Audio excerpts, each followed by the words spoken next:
Cheers. Joe, it's great to have you here. Great to be here. Thanks for having me.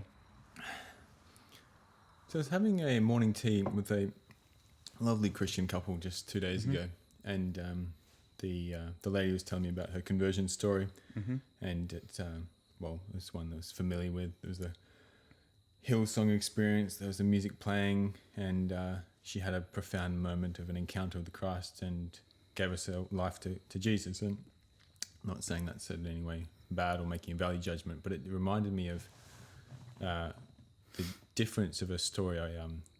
You probably remember, it was about 4 years ago. We were having a chat, sitting by the fire, and I asked you why you decided to kind of continue with your journey as a Christian or as a Catholic, and it was 4 years ago. So tell me if my memory's faulty, but something to the effect of, well, it stood out to me. I remember something like that. You saw the reasonableness of the Christian faith, almost in like, look, you tell me, but there's something about like there. I'd say from sort of a more natural perspective initially. So that it worked like politically, that it worked like that there was a coherence to it.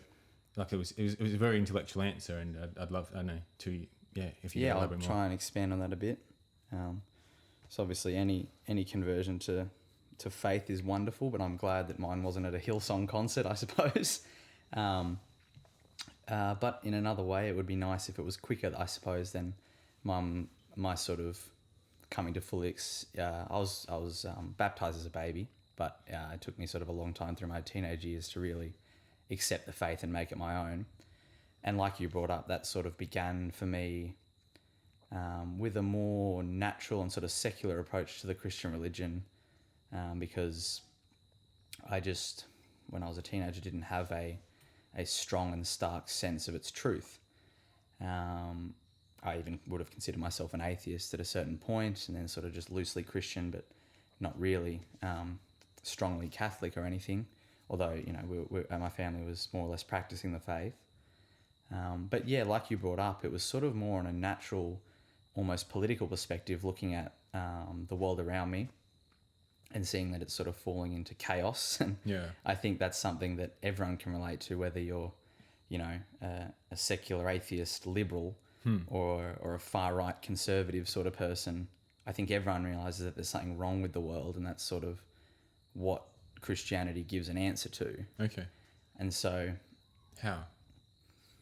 Well, we're sort of bound by death in this world, right? And so it kind of puts on everyone's question, what are we doing here? What's going on? There's evil and decay all around, right? And so, although I recognise this now, when I was younger, I probably didn't see it so clearly as that. I just saw, we had this great civilization once, and now it's kind of falling apart. Yeah.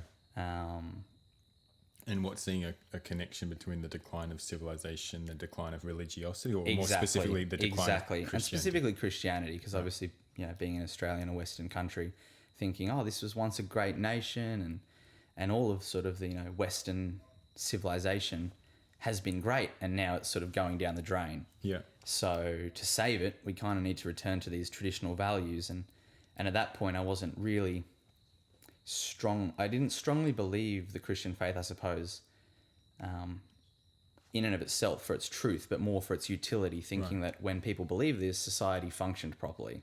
Yeah, right. Which is, something that we'd call a sort of motive of credibility for the faith. It's not really proving the faith, but it shows that, we can see why people would believe it. And that's how it functioned for me, I suppose. That's fascinating. I'd love to hear to share more, because it's it's such a common story, the emotional conversion, but it's just, I think, you might not feel that it's rare, but I haven't encountered it as much, the looking at, and because it requires an interest in society and a observation of, or at least some familiarity with history, to go, okay, well, there's some social landscapes that are unfolding now that are suboptimal, and you're correlating them with maybe a diminishment in religiosity, or diminishment of the faith, and that, well, I don't know, maybe that's less of a catalyst for conversion, because not everyone studies the history of Christendom or whatever.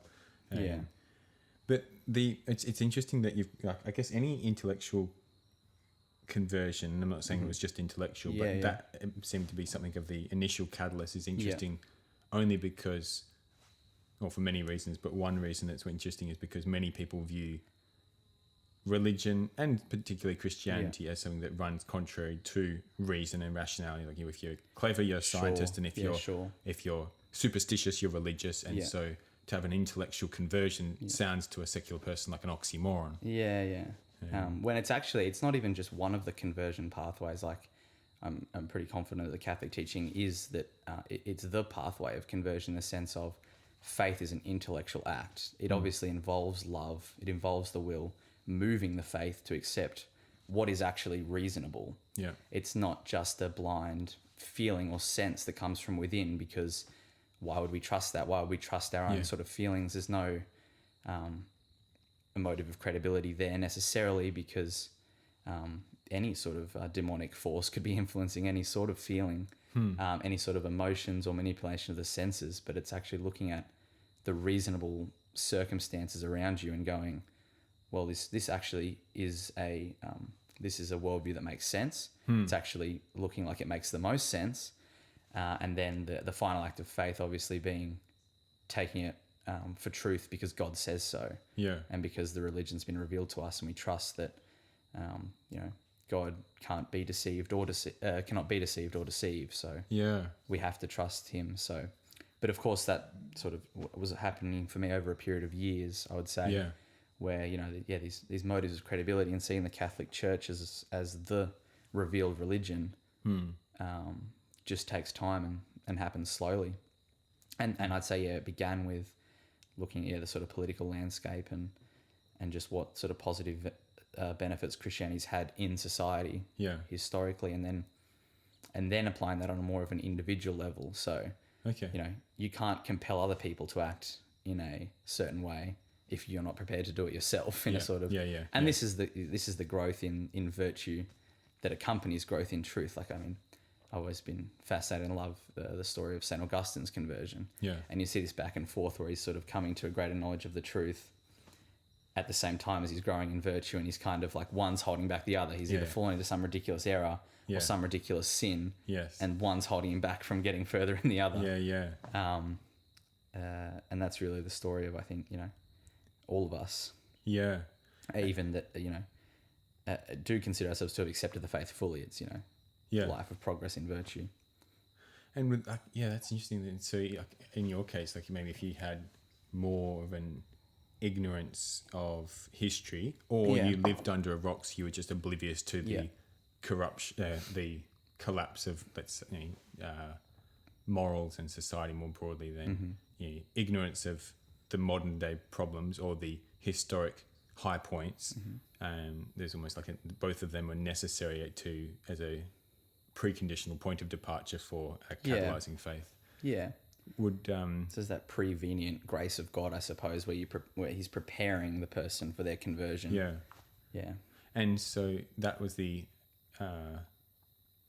let's say catalyzing point for going. You're saying that drew you into a more fervent religiosity was then would you still say that observation is a fueling force, or is that what continues to give your faith inertia, or is observation, but also just rational thought and reading good books that weren't necessarily even Christian. So, like, I was sort of just interested in philosophy in general, trying to, I think everyone is interested in philosophy if you actually, if you frame it that way. Most people would say they're not, perhaps, but if you ask someone a deep question about the meaning of things and frame it right, everyone's fascinated by what they're doing with their life. It just happened by the grace of God upon some good books that, in the scheme of things aren't particularly Christian. So one that I particularly remember is Plato's Republic and Meditations, Marcus Aurelius.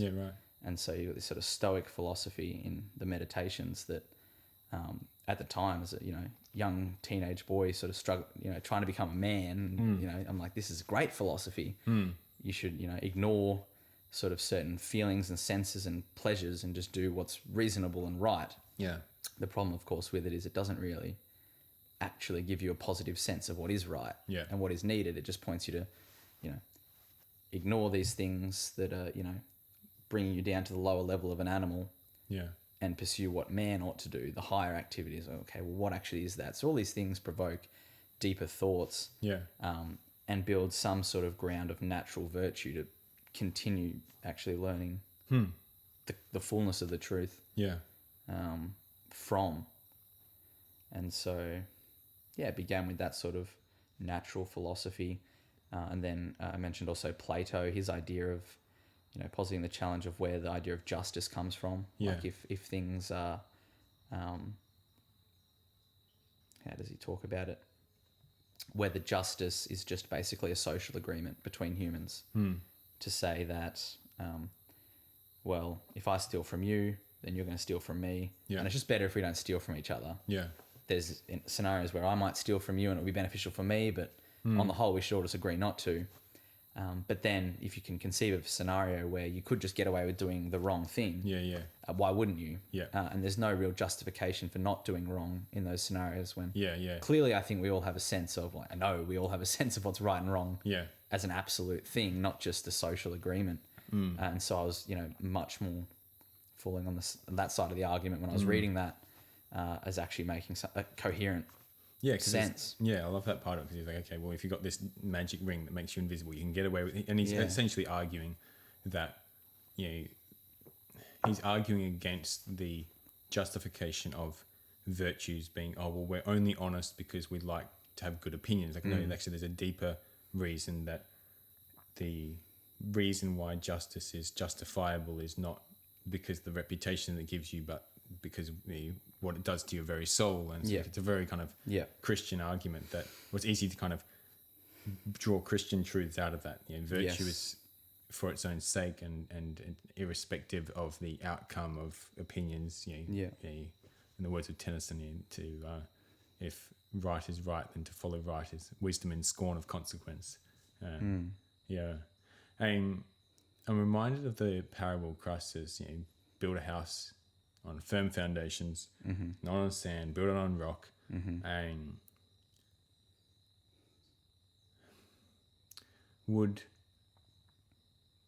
I don't want to kind of superimpose a reading on it that's not meant to be there. Sure. Well, in terms like we're discussing intellectually stimulated conversion and then emotional conversion and not necessarily needing to differentiate a value judgment on either, but how would you kind of interpret the parable, build your house on a firm foundation, which is presumably have your faith established on something of serious substance?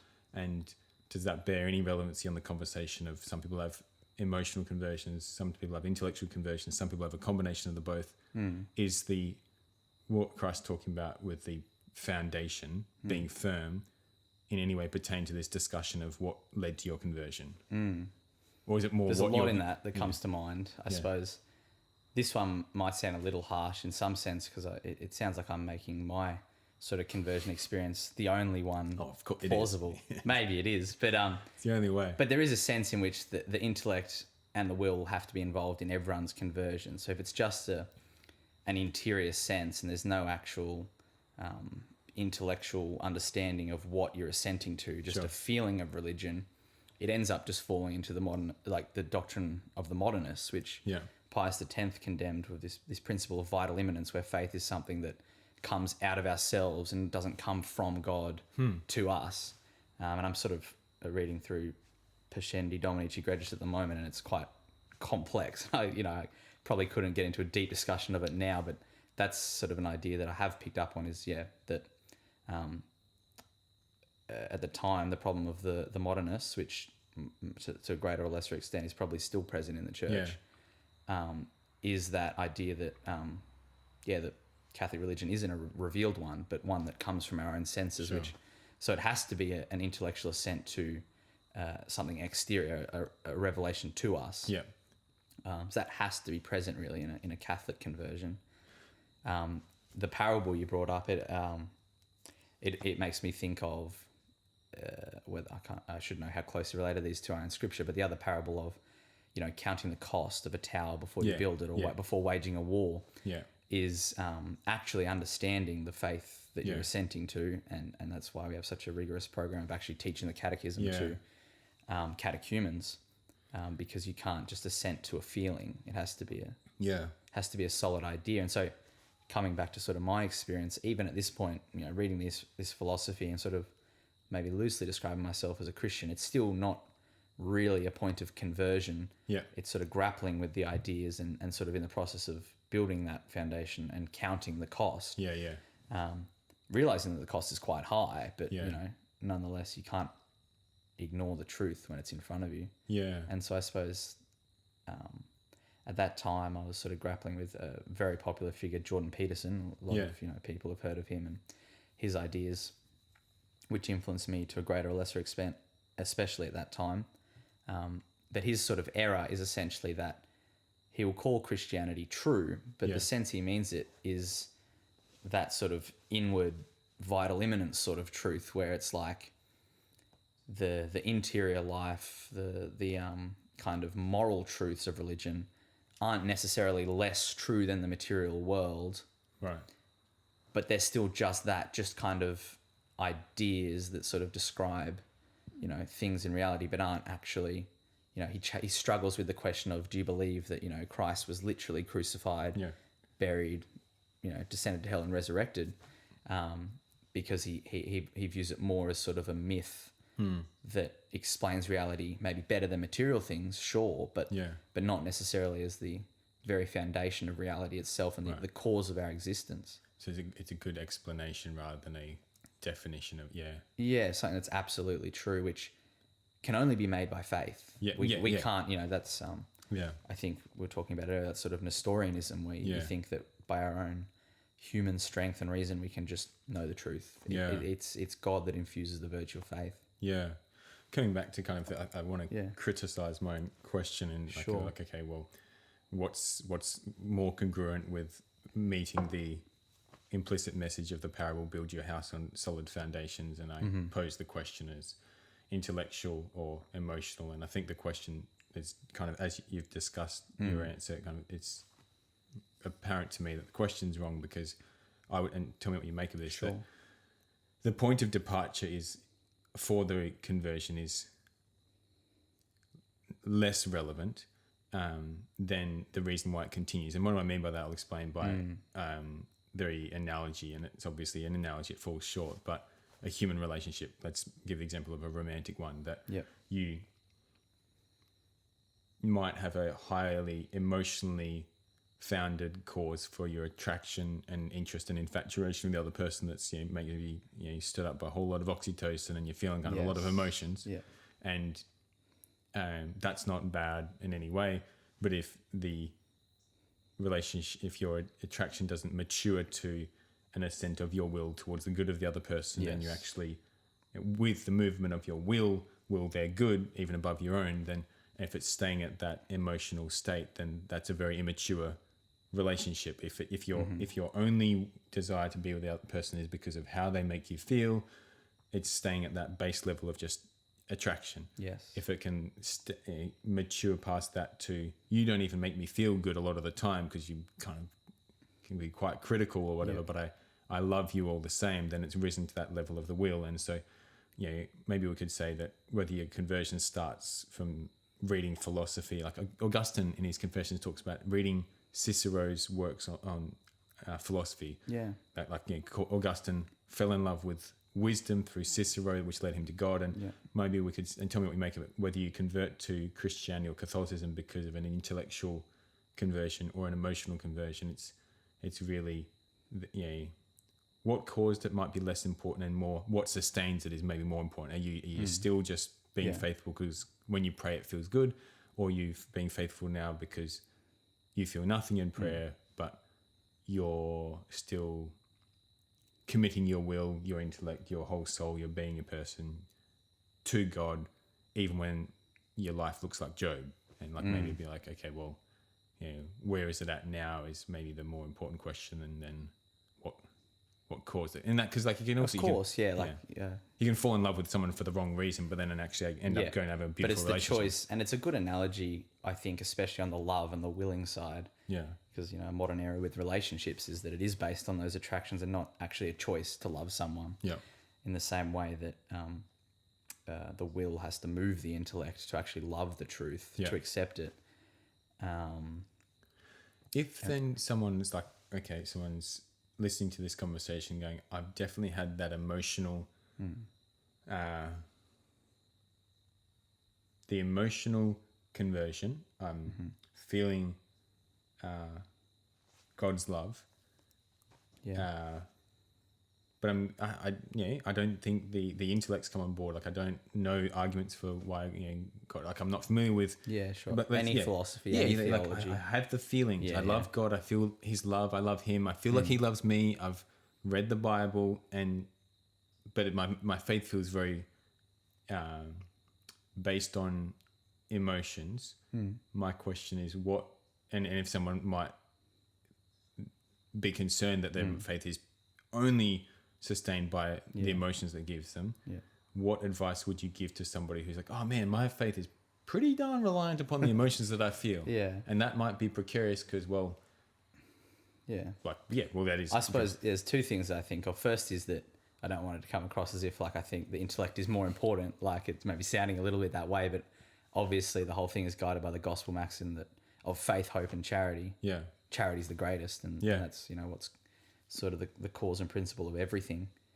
But if it's just this sort of castle in the air, don't actually know what it's applying to, I don't see, in this life it's more important to love than to know, but you can't love what you don't know. Okay. And so, that's why we're so grateful to Holy Mother, the Church, for providing means for everyone to understand that for someone like that, the only thing that needs to be done is just learn the catechism. It's, then the application of love in the context of Catholic doctrine is, the beginning of the life of perfection, really. It's not so complicated. We just have to learn the faith and love God. Yeah. But I'm no spiritual master. That's just the basics that I can offer. We'll close off with one book. You can just say, okay, look, you got to read this. Sure. Can't be the Bible or Catechism. You mentioned those two already. Okay. I'll give one fiction and one spiritual book because I think spiritually, one of my favorite books, and I won't just recommend something old by a saint because they're all good anyway, and there's no need to recommend them.